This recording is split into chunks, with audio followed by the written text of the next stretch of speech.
Tardes, ya. Mi nombre es Diego Rafa Ulte, soy residente del tercer año de acá de la Fundación. Y la idea de esta clase es hablar un poco, digamos, de cómo se va a implementar la ventilación mecánica, digamos, en este tipo de pacientes en particular. Bueno, vamos. Los objetivos de la clase son mencionar brevemente los fenotipos, nombrar objetivos de la ventilación mecánica, analizar el monitoreo de la mecánica ventilatoria y describir las medidas terapéuticas respiratorias en esta patología. De fisiología habló bastante Mariano, si bien es un tema muy importante y en el abordaje de estos pacientes nosotros tenemos que estar bastante encima, como dijo el compañero anteriormente, para estar atentos a todos los signos fisiológicos que vamos a ir viendo y que nos van a indicar, digamos, qué es lo que tenemos que hacer. Es fundamental y es nuestro rol, digamos, interpretar correctamente las señales que nos da el paciente. Estos pacientes pueden o no, digamos, desarrollar un distrés respiratorio agudo, que es una entidad que estamos acostumbrados a ver en terapia intensiva, que es un tipo de daño pulmonar inflamatorio, generalmente es agudo y difuso, que tiene como consecuencia el incremento de la permeabilidad vascular. ¿Qué quiere decir esto? Que el pulmón se nos va a inundar y va a disminuir la cantidad de tejido pulmonar aireado. ¿Qué quiere decir? Que se va a hacer un pulmón lleno de agua, por así decirlo, y que no realiza intercambio gaseoso. Vamos a ver el manejo de JAMA de Marini y Gattinoni, que hace 2 días fueron cuestionados por Tobin. Ahora vamos a hablar un poquito de lo que dijo Tobin estos días, que lo descubrió hoy el artículo. El coronavirus, digamos, es una patología que afecta primeramente el endotelio vascular, o sea que es una patología principalmente vascular, y si los tratamientos administrados no se realizan de forma individualizada y con foco en las características vasocéntricas de esta patología, estos pacientes pueden desarrollar eventualmente falla multiorgánico sin presentar factores de riesgo o comorbilidades asociadas. ¿Qué quiere decir esto? Que nosotros tenemos que estar muy atentos a las señales que nos da el paciente, como venimos diciendo. Hay que ver en qué fenotipo estamos, por así decirlo, en qué parte de la patología estamos, y a qué atacar. Recordemos que la ventilación mecánica no es una acción terapéutica, sino una medida de sostén. ¿Qué quiere decir esto? Que lo que vamos a hacer ventilando a los pacientes nosotros es aguantarlos, por así decirlo, con la ventilación mecánica, mientras su propio cuerpo y nuestras medidas coadyuvantes van resolviendo, digamos, la situación inflamatoria de estos pacientes. ¿Qué es lo que pasa en estos pacientes cuando desarrollan, digamos, pasan de la fase en que tienen que estar ventilados no invasivamente? Como dijo Coco, hay que estar atento a las señales. Se hace una injuria pulmonar inicial en donde se empieza a desarrollar edema por presión negativa. ¿Por qué es esto? Porque aumenta demasiado la presión pleural y supera, digamos, a la presión vascular. Se produce una fuga, digamos, del capilar, o sea, un aumento de la permeabilidad, lo que nos lleva al edema pulmonar, a mala mecánica pulmonar y a un empeoramiento, digamos, del intercambio gaseoso, lo que por fisiología, tanto por mecanorreceptores como quimioreceptores, nos va a llevar a un drive respiratorio aumentado, y este drive respiratorio aumentado nos va a llevar a la lesión inducida por el propio paciente, lo que nos va a reducir, digamos, la presión alveolar, aumentar el VT, aumentar el efecto Pendeluff, y por supuesto todo esto ya venía de antes, y aumenta, digamos, si nosotros pusiéramos un balón, cosa que yo no recomiendo, ver, digamos, cuánto es el swing de presión esofágica, que es un subrogado de la presión pleural, que va a estar bastante aumentado y nos va a indicar de que el paciente no está en condiciones de seguir en esa situación y vamos a tener que tomar cartas en el asunto. Vamos a ver cómo.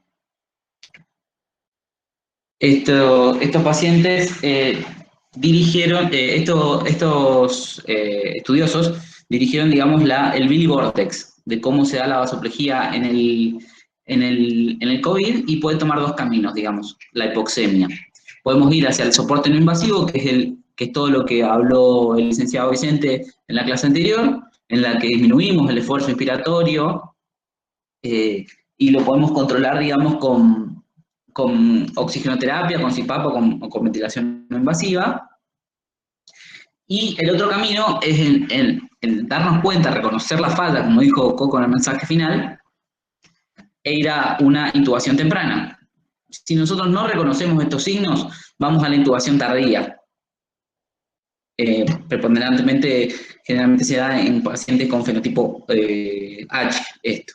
Lo que nos va a llevar a esta hipoxemia a un esfuerzo vigoroso inspiratorio, a la lesión inducida por la ventilación mecánica, al estiramiento vascular, que va a aumentar la permeabilidad, como fuimos viendo en la filmina anterior, a la concentración de la energía, digamos, en un pulmón más chico, porque está edematizado, o sea que toda la presión que nosotros estemos ejerciendo para meter aire va a ir a un menor número de alvéolos y se va a producir, digamos, la lesión inducida por la ventilación mecánica en el baby lung, digamos, que va a quedar remanente. Es algo más o menos de cómo se va dando toda esta cascada de catástrofes que van sucediendo en el paciente si nosotros no alcanzamos a ver, digamos, las señales que nos va dando o por ahí llegamos tarde simplemente. Bueno, decidimos ventilar al paciente y vamos a tener ciertos objetivos en estos pacientes, los cuales van a ser mantener o mejorar el intercambio gaseoso, mantener o restaurar el volumen pulmonar. Acordémonos que el volumen pulmonar va a estar reducido por este edema que vinimos hablando que se iba a dar, reducir el trabajo respiratorio, o sea que tenemos que poner en reposo los músculos del paciente para darle descanso justamente y disminuir este trabajo y que lo que nos llevó a todo esto que nos vino pasando, que venimos hablando, mejorar la oxigenación tisular a través de mejorar la oxigenación de la ventilación alveolar y, por sobre todo, no seguir, digamos, en el círculo de la lesión inducida por la ventilación mecánica. Como vemos, acá Gattinoni y su equipo, digamos, dijeron que el coronavirus no lleva, digamos, a un distrés típico, sino que tiene dos fenotipos. En un primer momento habían descrito el tipo L, que tiene compliance bastante altas, que hay un contraste fuerte, digamos, entre la buena mecánica y la severa hipoxemia que presentan los pacientes, muchas veces sin siquiera presentar disnea, que hay explicaciones fisiológicas, digamos, para esto. Y lo que dicen es que la posible explicación para esta hipoxemia es la pérdida de la función pulmonar y la vasoconstricción hipóxica. Como vemos acá en este grafiquito, vemos el grado de Jung que presentan los pacientes y la alta complacencia que presenta el pulmón, lo que nos habla de un pulmón que está correctamente guiado, pero que no está recibiendo el aporte vascular correcto por las propias incumbencias, digamos, de esta patología, del propio comportamiento vascular de esta patología. Acá, como vemos, otro artículo de Gattinoni, que bastante habló de fenotipos, fue el pionero, digamos, de la investigación en el coronavirus, describió dos tipos, el fenotipo L y H, o 1 y 2, en el que el fenotipo L presenta una baja estancia o una alta compliance, una baja relación ventilación-perfusión, y una baja reclutabilidad. Quiere decir, esta baja reclutabilidad está dada, digamos, porque el pulmón ya está inflado, o sea, no hay áreas en las que haya pérdida de volumen pulmonar.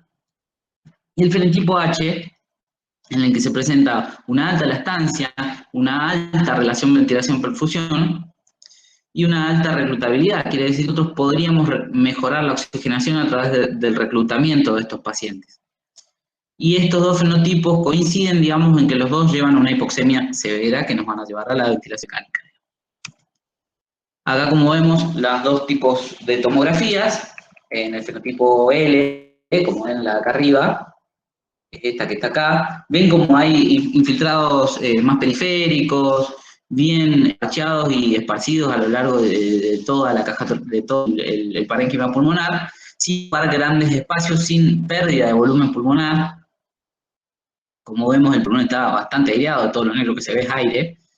Y por otro lado tenemos el fenotipo H, que vemos acá, que en las zonas dependientes del pulmón están totalmente colapsadas, como vemos acá, que vemos la ocupación total de esta parte pulmonar y ocupación parcial, digamos, de las partes no dependientes. Esto nos va a decir, digamos, la diferencia en el tratamiento entre ambos fenotipos.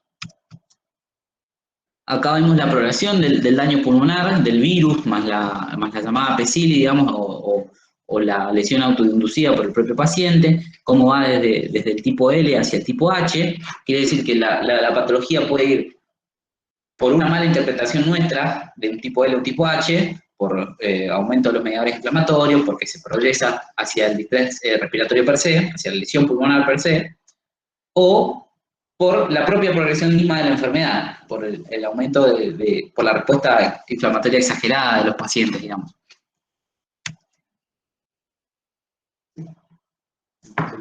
Acá tenemos, digamos, los factores asociados a la progresión de la patología, que es lo que estuvimos hablando, un tipo L a la izquierda y un tipo H a la derecha, como vemos.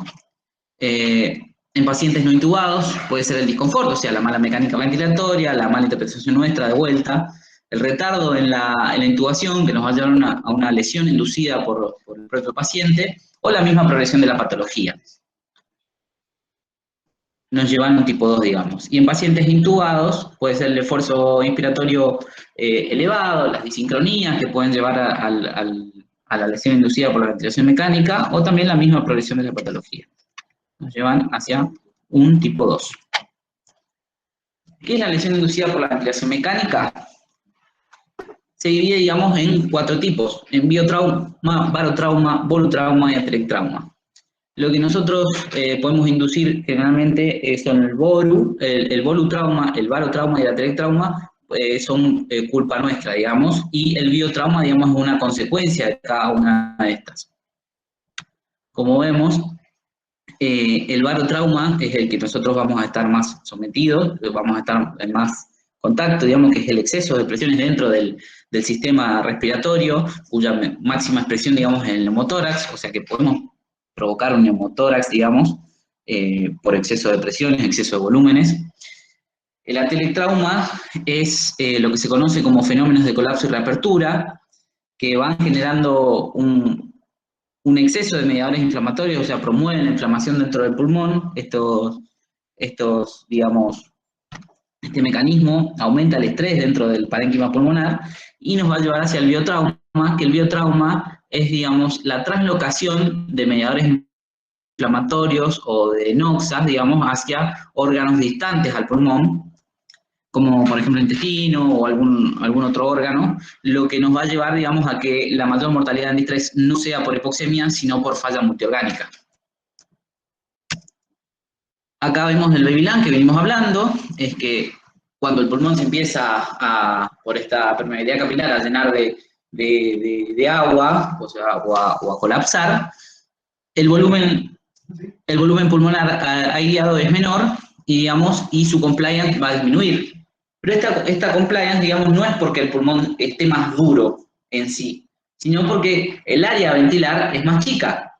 Y cuando nosotros ejercemos una presión en un área menor, digamos, esta presión, digamos, cuando nosotros metemos un volumen en un área menor, digamos, la presión que va a ejercer ese volumen en esa menor área es mayor. Por eso se dice que la compliance en estos pacientes está disminuida. Y mientras menor sea el tamaño de este baby lung, o sea, menor sea el área aireada de este pulmón, mayor es el riesgo de desarrollar una lesión inducida por la ventilación mecánica. Y nosotros tenemos que controlar eso mediante la mecánica respiratoria. Como acá vemos la distribución del gas en un pulmón normal, como se ve acá, que es bastante más homogénea, y en un pulmón con distrés, vemos en la parte ventral y la parte dorsal, vemos como en la parte dorsal, que es el área que va a estar sometida, digamos, a los efectos de la gravedad y la compresión del mediastino contra la columna vertebral, va a presentar, digamos, un menor volumen de aire pulmonar, ya que, como sabemos, el aire tiende a ir hacia el ápice y a lugares donde le ofrezca menor resistencia, como ser las partes superiores o no dependientes. Monitoreo ventilatorio. Nosotros decimos intubar al paciente, ¿qué tenemos que tener en cuenta? El peso predicho del paciente para ventilarlo con un VT protectivo, una correcta titulación de la presión positiva de fin de expiración, controlar las presiones estáticas, tanto la presión de meseta o plató y la PIP total, controlar la driving pressure y controlar la compliance. Bueno, en el 2000 este trabajo se llama ARMAS, muy famoso. Compararon, digamos, ventilación de 6 mililitros kilo versus 12 mililitros kilo y vieron que la mortalidad era excesiva en volúmenes altos, por lo que decidieron, básicamente, digamos, así hablando mal y pronto, ventilarlo con menores volúmenes. ¿Cómo sacamos este peso corporal predicho? Con una fórmula. Esta fórmula es la altura en centímetros, menos 152.4 por 0,91, los dos son constantes, y hay que sumarle 45 si es mujer, 45,5, y 50 si es hombre. Y ahí nos da, digamos, el peso corporal predicho, al que multiplicamos por 6, 7 u 8, lo que queramos ventilar al paciente, y nos va a dar el volumen que tenemos que aplicar. Bueno, en estos pacientes, sobre todo en los distrés que estamos acostumbrados a ver, generalmente es muy difícil, debido a la hipoxemia, a adaptar al paciente, digamos, a valores protectivos. El paciente generalmente, por más sedado que esté, generalmente necesita un poquito más de volumen del que nosotros le estamos dando, no se adapta a la ventilación mecánica o la oxigenación no está acorde a lo que nosotros queremos. Recomiendan, digamos, los bloqueantes neuromusculares. Este estudio, digamos, se desarrolló en pacientes con distrés severo, los dividieron en dos grupos, digamos, en grupos que los bloquearon con cisatracurio y en grupos con placebo, en los cuales ambos grupos tenían PAFIS menor a 150, con PIB mayor a 5 y BTs entre 6 y 8 mililitros kilo. Como vemos, la mortalidad a 28 y 90 días fue bastante menor en el grupo cisatracurio, sobre todo a los 90 días, y no presentaron diferencias, digamos, en la debilidad adquirida en la terapia intensiva, por lo que vieron que era conveniente, digamos, sedar a estos pacientes en una etapa temprana del distrés, para poder, digamos, ventilarlos de forma adecuada y nosotros controlar esos valores que fuimos diciendo de forma para que el paciente básicamente haga lo que nosotros queramos que haga, que no interactúe con el ventilador, de ninguna forma, básicamente. Acá vemos la curva Kaplan-Meier de probabilidad de supervivencia, como vemos es mayor, digamos, en el grupo cisatracurio. Presiones estáticas en la vía aérea. Nosotros tenemos que controlar las presiones estáticas, tanto la inspiratoria como la inspiratoria. La inspiratoria se llama presión meseta. Tenemos que hacer una pausa, el paciente obviamente sedado, analgesiado y en este caso bloqueado, y controlar la presión que se desarrolla. ¿Qué es la pausa, esta plató? Es la presión que se genera, digamos, a flujo cero, quiere decir que es estática, y es la presión de redistribución del gas dentro de todo el sistema. O sea, una vez que superó la resistencia que ejercen las vías aéreas, se está redistribuyendo por todo el parénquima pulmonar. Esta presión debe ser siempre menor a 30 centímetros de agua. Ahí vemos dónde está. La titulación del PIB, hay varios métodos. El que está ganando auge, el que está en auge ahora es el de la tablita de PIB-FIO, la famosa. A mí particularmente no me gusta porque hay que estar atento a muchas cosas para verla. Si bien es fácil de aplicar, hay que estar muy atento a la respuesta hemodinámica del paciente y también a las presiones que el paciente levante, digamos, al aplicar esta tabla. En pacientes con PAFIS menor a 300, con infiltrados bilaterales consistentes con edema pulmonar, sin evidencia clínica de hipertensión articular, o sea, esos son los criterios de inclusión para la definición anterior del Consejo Europeo Americano, digamos, de distrés, y un seteo ventilatorio en cualquier modo. A mí me gusta más el volumen control en pacientes sedados y analgesiados para garantizar, digamos, algún minuto y poder tenerlo acorde a la gasometría que uno quiere, de manera más fácil. Ellos empezaban con un BT de 8 mililitros kilo y lo iban reduciendo en intervalos menores a 2 horas hasta alcanzar BT menores a 6 si la plató era superior a 30 y ajustaban el BT y la frecuencia respiratoria para alcanzar los objetivos de pH y presión plató, como venimos diciendo. Los objetivos de pH eran 7,30 y 7,35. Como vemos, es una tabla que es como una receta de cocina que nos va diciendo con determinada FIO cuánta PIB tenemos que poner. Pero, por ejemplo, un paciente muy hipoxémico, refractario a la terapia, con 100 de FIO o con entre 50 y 80 y 20 de PIB, y el paciente no es un paciente adecuado para para ese nivel de presiones, la respuesta hemodinámica va a ser mala, y también las presiones que va a levantar la vía aérea no nos va a permitir proseguir, digamos, con la aplicación de la tabla. Pero en estudios recientes no demostró tener, digamos, una mortalidad mayor que otros métodos, como la titulación por volumen esofágico o por PIP compliance, por ejemplo. Driving pressure, la driving pressure, digamos, es la presión, digamos, la fuerza a la que está sometida el alvéolo durante el ciclo respiratorio, o sea, es como el golpe que uno le da o la presión que uno ejerce sobre el alvéolo al ventilarlo, digamos, y se vio, digamos, en este estudio del 2015 de Marcelo Amato, en el que encontró que una driving pressure menor a 15 centímetros de agua, un BT menor a 7 mililitros kilo y una plató menor a 30 disminuía francamente la mortalidad, y que era la variable que mejor estratificaba el riesgo. Digamos que la mayoría de los pacientes con plató mayor a 30, driving pressures mayor a 15 centímetros de agua o mayor a 15 centímetros de agua van a, digamos, tener mayor mortalidad. ¿Cómo se saca este valor? Es la presión plató menos la PIB total. ¿Y quién nos va a aumentar generalmente la presión plató? El BT. Por ende, cuando tenemos presiones plató elevada, lo que tenemos que disminuir, dependiendo de lo que esté pasando, generalmente es el BTI, es el que mayor impacto va a tener sobre la presión plató. La compliance es el BT sobre la driving pressure. Acuérdense que es cuánto volumen entra para determinar la presión, o sea, cuánta presión está generando el volumen que estamos metiendo.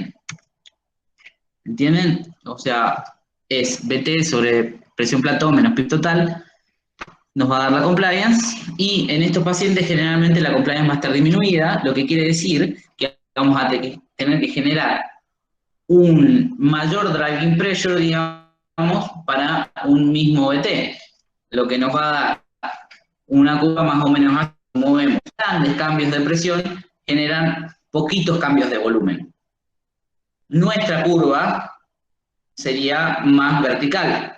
Bueno, nosotros, pacientes sanos todos, o todas personas normales, sanas, sería más vertical, en el que pequeños cambios de volumen generarían, pequeños cambios de presión, perdón, generarían grandes cambios de volumen. Por eso nosotros no tenemos que hacer grandes esfuerzos, digamos, para mantener una ventilación minuto normal, digamos, en nuestra vida diaria. Reclutamiento. Acá viene algo más controversial, ¿sí o no?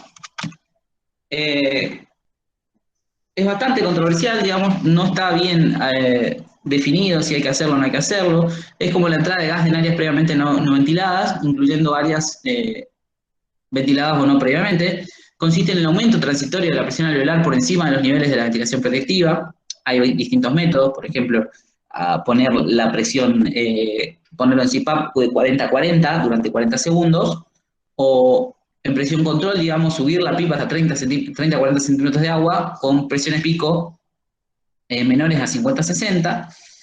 Hay que ver bastante, hay que estar bastante atento, digamos, a los cambios hemodinámicos que pueda presentar el paciente, tanto la tensión arterial media como la saturación y la frecuencia cardíaca. Hay que tener en cuenta el estado hemodinámico del paciente, si no tiene ninguna complicación del ventrículo derecho, no tiene aumentada la resistencia vascular pulmonar por cualquier razón que fuere. Y hay que tratar de no hacer daño al paciente. Hay pacientes que se benefician, hay pacientes que no, y no hay forma de verlo previamente, salvo que con ecocardio veamos que tiene el ventrículo derecho con las presiones aumentadas, que tengamos un Swan-Ganz justo metido en el paciente, y veamos que el circuito derecho no es de lo más funcional, y entonces sí sería una contraindicación realizarlas. ¿Cómo nos vamos a dar cuenta también si el pulmón es reclutable o no? Primero tenemos que medir, digamos, la presión de cierre de la vía aérea en el distrés, en el que vamos a cambiar, digamos, esto es un paso previo a hacer otra maniobra. A SIMB, al paciente sedado, vamos a bajar la frecuencia, y el BT también en 100 metros kilo, vamos a bajar el flujo, o aumentar el TI para que nos dé un flujo de 5 litros minuto, bajar la pipa hasta 5 centímetros de agua, e identificar, digamos, el punto de inflexión en la curva. Vamos a ver un videito. bajamos, vemos cómo está el volumen tidal previo y buscamos, digamos, el punto de inflexión. Como vemos acá, el punto de inflexión acá eran 16 centímetros de agua. Vemos el volumen tidal a esos 16 centímetros de agua, que acá 29 mililitros. O sea que el punto de inflexión es 16, la PIB que tenemos puesta es de 5, 16 menos 5 es 11, o sea que el volumen de cierre de la vía aérea, la presión de cierre de la vía aérea es de 11. Hay que dividir esos 11 sobre 29 y nos da la complacencia que tiene, que es similar al circuito del ventilador. Como vemos, ahí vimos ya todo, esa presión, digamos, de cierre de la vía aérea, y la tenemos que tener en cuenta. Ahora les voy a dar una página que es la calculadora, digamos, de esta maniobra. Y acá vemos otra para evaluar la capacidad de reclutamiento pulmonar. Digamos, tenemos que ver, digamos, cuál fue el volumen de cierre, ver la pipa, poner una pipa alta, por ejemplo, de 15 centímetros de agua, versus una pipa baja de 5, que nos da un delta P de 10, por la presión de cierre, digamos, de la vía aérea que vimos recién. Una frecuencia respiratoria hay que bajarla, y un índice, digamos, de inspiración mayor o igual a 0,5 nos indica una alta capacidad de reclutamiento.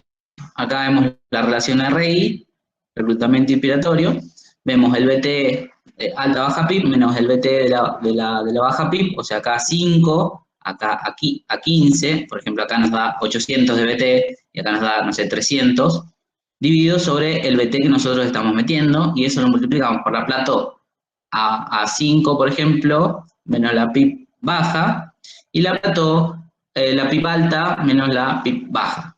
Es una fórmula que generalmente no hay que hacerla, porque en una página vos podés poner, digamos, tiene una calculadora, y lo podés poner, digamos, y te da los resultados. Ahora se las muestro. Como vemos acá había otro videito de cuando lo hacía. Es una macana que no podamos verlo, porque me mata toda la explicación de la maniobra, pero bueno, seguiremos con la clase. Después, no hay forma de bajar el video a la compu y reproducirlo desde la compu. Sí, voy a entrar a la página y los voy a mostrar. No. Bueno, después, una vez que tomamos todas esas medidas y vemos que nuestra situación no mejora, podemos siempre que lo podemos ser reclutables, ¿no? Podemos siempre acudir, digamos, a la posición prono. ¿Cuándo se hace esto? Siempre dentro de las primeras 48 horas en pacientes con distrés severo, con PAF menor a 150, con FIO2 por lo menos 0,6, o sea que, y PIB mayor a 5. O sea, en estos pacientes en el que tomamos todas las medidas, tanto ventilación protectiva, bloqueantes neuromusculares, correcta presión plató, titulación buena de PIB, buena driving pressure, pero la oxigenación no mejora, lo recomendable, digamos, es pronarlos. Y lo que se vio, digamos, fue que en estos pacientes bien seleccionados, con PAF menor a 50, FIO2 al 0,6, PIB mayor a 5, la mortalidad a los 18 días fue 50% menor, como ven acá, 16 versus 32,8%. La aplicación temprana de sesiones de prono prolongado disminuyó significativamente la mortalidad tanto a los 28 como a los 90 días. Ahora, actualmente salió un artículo nuevo en estos días de que no están totalmente seguros de la duración del prono, sugiriendo, digamos, hasta 24 horas de prono. Digamos que recién ahí mejoraría todo lo que vieron estos pacientes, estos estudiosos en 2015, con 16 horas. Como vemos acá, la curva Kaplan-Meier de probabilidad de supervivencia es bastante más alta, digamos, en el grupo prono, tanto a los 28, como vemos acá, como a los 90 días. Ven que es bastante marcada, digamos, la diferencia. Acá hay una tablita del manejo temprano del distrés del año pasado. Como vemos, hay que ventilarlos con bajos VT, con altos niveles de PIB, dependiendo si mejora la oxigenación, con PAFIs menores o iguales a 200, con PAFIs menores a 150 ya vemos que hay que bloquearlos, probar pronos. Si todo esto no mejora, hay que ver si mejora con ECMO. Y acá tenemos la rosa de los vientos, que vemos los mandamientos que tenemos para realizar, para aplicarle a estos pacientes, una presión plató menos de 30 siempre, BT de 6 mililitros kilo, dependiendo la situación del paciente. Por ejemplo, si tiene presiones plató muy altas, podemos bajarlo inclusive a 4 y hacer hipercapnia permisiva, y PIP siempre mayor a 5 y tratar de titularla de la manera que nos sea más conveniente a nosotros, de la manera que más conozcamos, con la maniobra que sea, siempre y cuando el paciente sea bueno para el paciente. En el manejo del distrés respiratorio por COVID, básicamente el tipo 1, de baja estancia, pueden tolerar mayores BT y los niveles de PIB necesariamente van a ser menores porque el pulmón ya está previamente inflado y generalmente tienen mucho aumento del espacio muerto, por lo que vamos a tener que darle mayor fío a veces y mayores volúmenes para poder compensar, digamos, esa falta de perfusión. En el tipo H vamos a tener menores BT, porque tenemos un pulmón más chico, el que no está correctamente aireado, y altos niveles de PIB titulados. Generalmente pueden llegar a ser hasta 18, dependiendo del tamaño del baby lung. Acá como vemos, qué hacemos nosotros, tanto antes de intubación, durante la ventilación mecánica, cuáles son nuestros objetivos. Por ejemplo, antes de la intubación, como dijo Coco, un adecuado intercambio gaseoso y evitar por todos los medios la PECILI, que ahora vamos a hablar un poquito de eso. Evitar durante la ventilación mecánica, evitar el deterioro de la función pulmonar y la lesión inducida. Hay que minimizar el estrés y optimizar, digamos, la oxigenación, siempre escapándole, digamos, a la lesión pulmonar, usar bajas PIB, como dice el tipo L, menor a 10 centímetros, y liberar más el BT, porque el paciente no recibe altas presiones por esos BT altos que le estamos mandando, 7 a 9 mililitros kilo, dice ahí.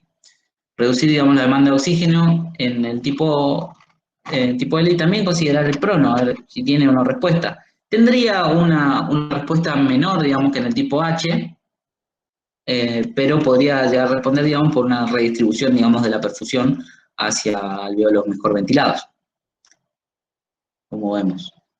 Lo que dice la SATI, digamos, en estos pacientes es BT protectivo, presión plató menor de 30, drive pressure menor de 15, como venimos viendo, la titulación del PIB que esté familiarizada con el servicio, una FIO2 con objetivo de saturación entre 92 y 96, en lo posible RAS de menos 4 menos 5, y si persiste el esfuerzo a pesar de la sedación, considerar bloqueantes neuromusculares, como vemos. Acá tenemos el WIVEN que mostró Coco, cómo vamos a ir progresando a medida que va cayendo, digamos, la oxigenación, tanto la SAFI como la PAFI, y vemos que podemos empezar con métodos no invasivos, y a medida que la oxigenación va cayendo debemos progresar, sí o sí, digamos, hacia la ventilación mecánica, con volúmenes corrientes de 6 litros kilo, 10 centímetros de agua de PIB, que eso lo tenemos que titular nosotros, no es una receta esto. Sí, driving pressure menor a 15, una presión plató menor a 30, sedación siempre y considerar bloqueantes neuromusculares. Si sigue cayendo la oxigenación, probar maniobras de reclutamiento o la posición prona. Si la compliance sigue cayendo, si la plató sigue siendo alta, podemos probar con mayores niveles de presión positiva de fin de expiración, siempre y cuando teniendo en cuenta el hemodinámico, y menores volúmenes corrientes. Tener en cuenta eso, digamos. Si la oxigenación sigue cayendo, pero este paciente no es respondedor a la maniobra de reclutamiento, a la PIB ni al prono, hay que considerar, digamos, óxido nítrico. Bueno, conclusiones, el coronavirus es un tipo de injuria pulmonar única que nos obliga a categorizar a los pacientes en fenotipo H o L y en base a la fisiopatología de cada uno. Y en base a la fisiopatología de cada uno, planificar, digamos, cómo nosotros vamos a abordar a estos pacientes de manera ventilatoriamente y que sea apropiado, digamos, para ellos, digamos, nuestro tratamiento.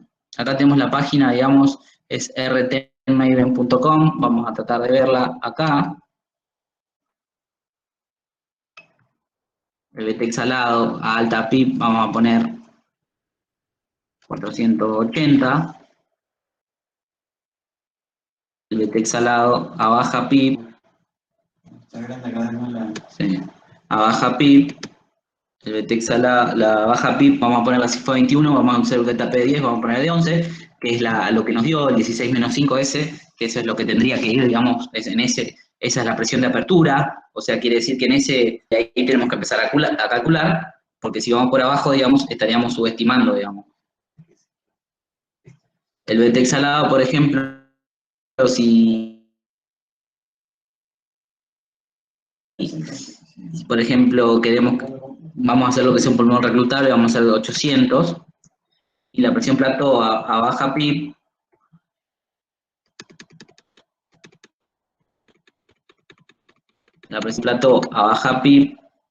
fue, ponerle, no sé, de 21. Y ahí vamos a calcular y nos va a dar un valor.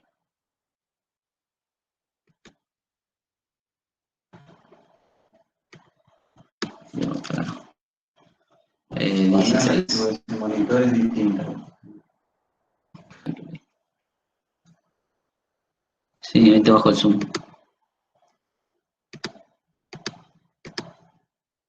Más. ¿Más? Sí, sí. Este que está como corrido, no se ve. Sí.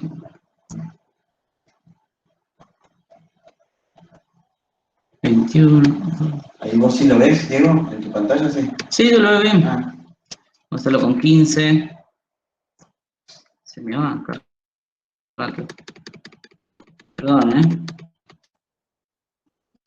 5.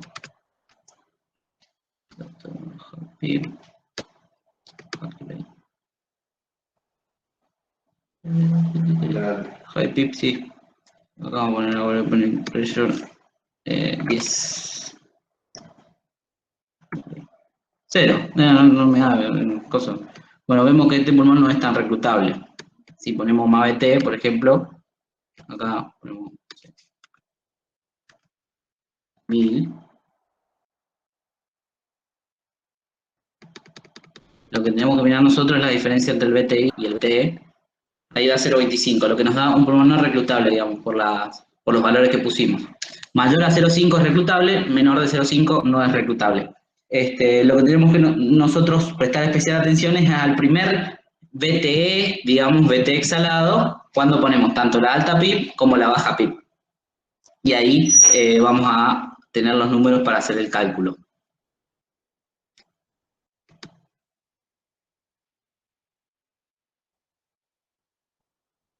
Bueno, eso fue todo. Las preguntas que tengan nos las hacen, no hay ningún problema. Muchas gracias por la atención. Disculpen los desperfectos técnicos que... Lo que yo te preguntaba es, si ustedes titulan siempre que sea necesario titular PIP, ¿lo hacen mediante la maniobra esta de flujos lentos o utilizan diferentes maniobras? No, esta maniobra de flujo es relativamente nueva, la propone el grupo de Brochard. La verdad que todavía la hemos utilizado en muy pocos pacientes. Lo que nosotros, cómo titulamos nosotros la PIP, generalmente es con la maniobra de PIP Compliance, con maniobras decrementales, vamos hasta, por ejemplo, 20 centímetros de agua de PIP, siempre y cuando no superemos la plató, digamos, y vamos descendiendo hasta encontrar la mejor relación entre PIP y Compliance. O sea, que es la que habitualmente claro. Generalmente todos, claro. Eso es lo que habitualmente veníamos haciendo. Ahora tenemos este índice de reclutabilidad y vemos a quién lo beneficiaría, digamos, una maniobra de titulación de PIP decremental y a quién no. Bien, tengo una pregunta de Rubén Jerez, uno de los participantes, sobre todo para el primer disertante, y pregunta sobre los dispositivos de humidificación, ¿no? Sobre todo en ventilación no invasiva, si utilizan humidificación y qué tipos de humidificación utiliza. En ventilación no invasiva estamos utilizando humidificación pasiva. Con filtro, con los HMF. Con filtro HMF. O sea, en alto flujo. ¿Cómo? Siempre con filtro. Siempre con filtro. Sí. Siempre con filtro. Y en alto En el flujo, caso de alto flujo, hasta ahora la única es humidificación Claro. activa, ¿no? En el caso de alto flujo no nos queda otra que utilizar la humidificación activa. claro, precisamente. Y una pregunta que te quería hacer yo es, nosotros todavía no tenemos experiencia en prono en pacientes despiertos no intubados. ¿Han tenido ustedes experiencia, ya sea en CAFO o BNI, en prono? Y con esta misma pregunta, ¿usan sedación en estos pacientes y qué nivel si la usan? Yo tuve experiencia en otro hospital donde trabajo en pronación vigil. En ese hospital no nos dejan usar ni BNI ni cánula de alto flujo. Se lo hizo con máscara de reservorio. Sin sedación, porque el paciente estaba taquipnéico, no estaba ansioso, nada, estaba taquipnéico propio de la respuesta inflamatoria, que es esperable, digamos. Le dijimos que se ponga boca abajo al paciente y el paciente mejoró la saturación inmediatamente y también mejoró la frecuencia respiratoria. Lo que sí, por ahí en pacientes muy obesos no se adaptan muy bien a la posición y por ahí te conviene ponerlos a veces un poquito de costado, nada más, no totalmente pronados. ¿Cuánto tiempo lo hacen? Pero a este paciente se mantuvo, digamos, boca abajo durante 4 horas, después se puso de costado él solo y después se supinó. Cuando se supinó, cayó un poquito la saturación y volvió la taquipnea. Acá los pronos que tuvimos, Pero está ventilado, ¿no? No sí, tenemos, sí. Acá hay que estar especialmente atento a estos pacientes, a todas las señales que nos dan, porque la taquipnea en sí es una respuesta esperable. Es una respuesta esperable al propio proceso inflamatorio, a la caída de la compliance, a la inundación alveolar por exudado, lo que sea, es una respuesta esperable. Y esto no nos indica un aumento del trabajo. Sí tenemos que ver si hay, digamos, uso de musculatura accesoria. Por ejemplo, el primer indicio que vamos a ver es que empieza a haber contracción de los escalenos. Ahí ya tenemos que estar pensando, digamos, en que es probable que este paciente termine ventilado. Y más todavía si ya empieza a usar ECOM, si hay aleteo nasal, si empieza con paradoja abdominal, no hay que demorar mucho más, si estamos en una sala o una UTI intermedia, digamos, pasarlo, digamos, a una área cerrada para poder ventilar a este paciente de forma programada sin llegar a una emergencia. Muchas veces estos pacientes también están con hipoxemia marcada y ellos no refieren, digamos, una hipoxemia. Ellos no refieren disnea, digamos. Por ahí, en esos pacientes hay que pensar en los métodos no invasivos como alto flujo o BNI, ya que la oxigenoterapia convencional no recluta unidades pulmonares y lo único que estamos haciendo es retardar, digamos, la medida terapéutica. Perfecto. No tenemos tiempo para 2 preguntas más. Hay 2 participantes, Javier y Gabriel y María de los Ángeles, preguntan si ustedes realizan BNI y CAFO, queda claro que sí en estos pacientes, y si es indispensable o requisito para hacerlo tener presión negativa en la habitación. Si esto es realmente una No es requisito. Necesitas tener, según los trabajos que mostró Coco, en esos del SARS y el MERS, dicen que necesitas tener por lo menos un flujo de aire, de recambio de aire de 150 litros minuto en la habitación, lo que se logra abriendo la ventana, digamos. Si en esa habitación no tenés las ventanas selladas y las podés abrir sin generar un disconfort grande al paciente, por ejemplo en esta época invernal, no sería un problema no tener la presión negativa. Te pido, según lo que dicen estos trabajos, ¿no? Esto más que una respuesta certeza, te pido una opinión. Las características de muchas de nuestras unidades críticas en la provincia de Tucumán es que son unidades pabellonadas, no son box o no son habitaciones.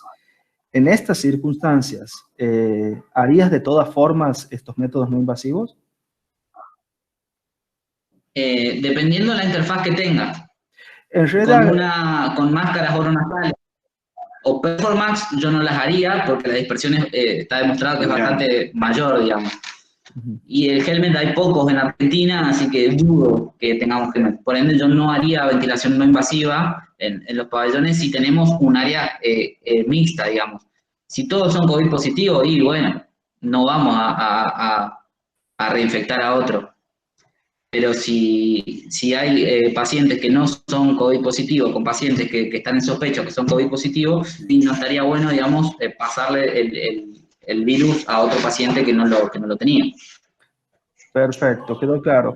Entonces, les agradezco muchísimo, quedó claro. Yo como conclusiones creo que tanto la BNI y CAF son métodos que usamos mucho en muchos pacientes y que tan pronto se haya expresado su no utilidad en estos pacientes, nos dejó atónitos a todos. Así que creo que hoy cambiaron muchos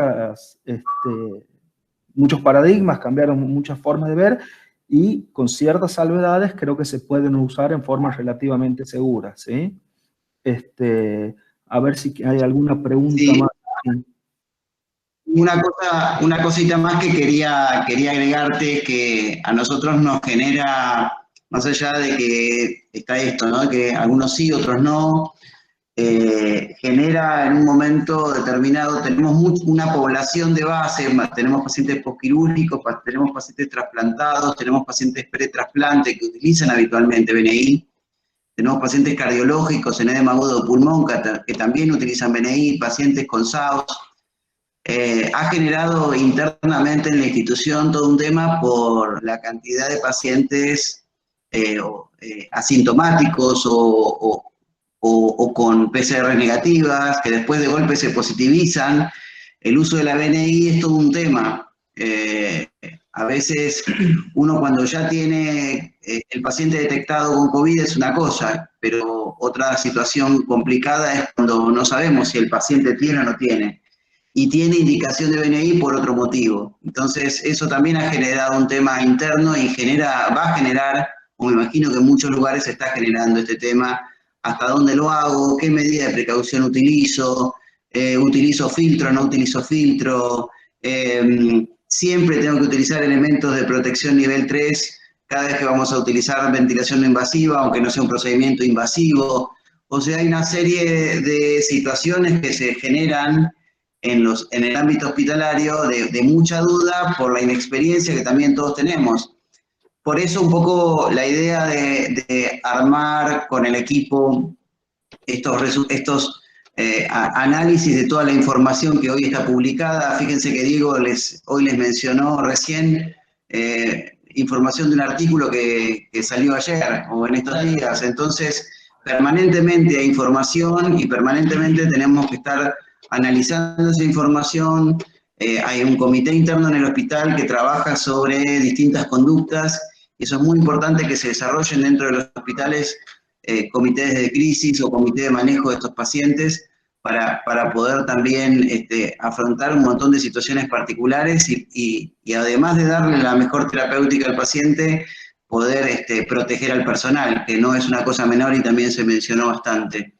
Así que, bueno, un poco la idea es capacitarnos, estar leyendo permanentemente y poder difundir y transmitir este conocimiento a todos aquellos profesionales que quieran compartir con nosotros esta situación. Así que siempre es un gusto poder compartir con ustedes Otra cosa, si no contamos también con los elementos de protección personal, lo ideal es no hacer tampoco BNI. Si estamos en una unidad que es de pabellón y nosotros no vamos a estar vestidos todo el tiempo, no tiene sentido tener un paciente haciendo ventilación no invasiva, esparciendo, digamos, aire para todos lados. Tienen que darse ciertas condiciones, digamos, para poder realizarlo. Perfecto, creo que con estos últimos dos aportes que hicieron queda respondida la última pregunta que hablaba sobre los cuidados para el personal de salud. O sea, para poder implementar estos métodos, debo tener una habitación, un box con la aireación correspondiente y todo el sistema de protección personal. Si no, el método no puede ser usado. ¿Sí? Les agradezco. Así es. La charla anterior que hemos tenido, habíamos hablado justamente del tema de elementos de protección personal y todo lo que hoy sabemos al respecto, ¿no? De las recomendaciones en cuanto a los distintos niveles y qué elementos incluyen cada uno de los niveles de protección personal. Realmente... y siempre hay que tener en cuenta poder cuidar a los pacientes. Bien. Muchísimas gracias a Sergio y a todo tu equipo. La verdad que evacuaron absolutamente todas nuestras dudas y siempre agradezco la buena predisposición que tienen para compartir todo lo que saben, ¿sí?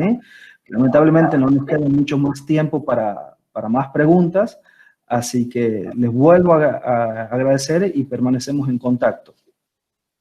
Bárbaro. Bueno, muchas gracias a todos, un abrazo y seguimos en contacto para lo que necesiten y para compartir siempre experiencias.